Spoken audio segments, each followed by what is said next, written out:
I'm at the Boundary House on Upper Cumberland Walk in Tunbridge Wells. I'm the quiet, unassuming chap in the pub, at the checkout queue, in the audience, and sometimes even at your local social gatherings. I see you in detail, but you rarely see me. I'm never at the chemist for a prescription or in your doctor's waiting room. I am, or so I'm told, one of a kind. Things were not looking good for us in the autumn of 1958, when I was on the cusp of turning 40. Yeah, we had Jerry Lee Lewis and the NHS, but we also had the death penalty and the 3-day week. There was no dad, no money, and very little sign that things could change for the better. The dockyard at Sheerness was closing, and with it, what we would laughingly refer to as our livelihood. When you put it all together, there really wasn't much to show for our time. What we did have, my brother and I, was a thirst for knowledge and a will to survive. Maybe that's what saved our bacon during the war. Yet the moment he dropped his guard, pulmonary tuberculosis crept upon Arthur and saw him off. And then a heart attack brought on by overwork and a weakness for lard on toast took our dear mother. So, when I happened upon the article in the British Medical Journal whilst sat in some discomfort in Mr. Wilson's waiting room, I had something of a road to Damascus moment. There I was waiting for my own inevitable conclusion, while in my inky fingers was something that could present an opportunity, a possibility, maybe even a future. I didn't see a scholarly article, but a lifeline. The quest for longevity, for human life, was on, and I figured the best way to find that was through a human being and living. I would contact the Institute and offer myself, sign away one life in favour of a whole new existence. First they would treat my ailments, and then work would commence on making me resistant to all further cell, bone and tissue degeneration.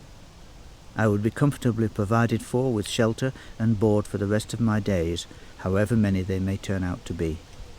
But in exchange, I could make no lasting ties. I would be anonymous.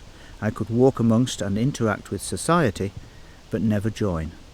Once I was in, there would be no turning back. So officially, I would no longer exist. No more would I be known as Ordinary Seaman Crowley, or even Jono from the docks. From here on in, I would be number 1231059. Where do I sign? The first few years of treatment were almost primitive in their procedures and painful, but that old familiar friend of suffering, morphine, took the edge off the worst of it. What was more gruelling was the tedium of the endless test and the needles, but they've tried their best to be gentle in their approach and make me comfortable. They can even be entertaining. Scientists, you may be surprised to hear, have a very quirky sense of humour. On the day they brought me here, I let out the longest sigh. This place has been my home now for 52 years. From a 2-up, 2-down, to the creaking bowels of the HMS Grenville, to this architectural wonder. Such tranquility. The peace and isolation aids my regeneration. And the grandeur, there is so much to marvel at inside these walls of wood and glass. Though my wants and indulgences have grown more modest over the years, I must say they do cater for me well. However, man cannot live on medical procedures alone. There must be solace for the soul. I have long accepted there will be no partnership or even passing friendship, but at least there is nature. Over the years I've cultivated a patch of land out of sight of prying eyes. There's a badger set just beyond the fence, and a family of foxes passed through here, causing all manner of uproar in the early hours. I was given the option of having a pet, but I couldn't bear the idea of keeping one captive. Instead, I nurture seedlings to fruition and watch the seasons turn. My literary library consists of 2,000 titles now, and my music library rattles the timbers. I've seen BBC TV develop from 1 to 4 channels, watched it on black and white, colour and flat screen, and still maintain they could lose one of the channels and nobody would ever notice.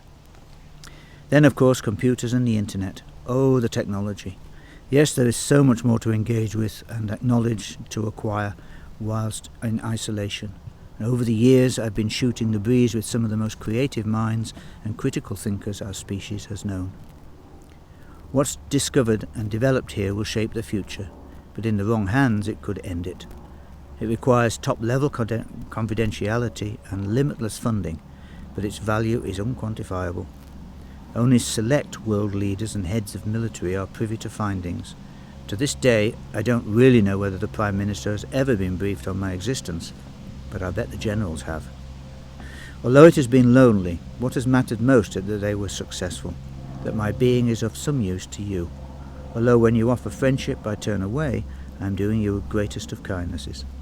So the most groundbreaking research and advances in medical science have come to fruition in this place and through me. I am the appliance of science, frozen in time.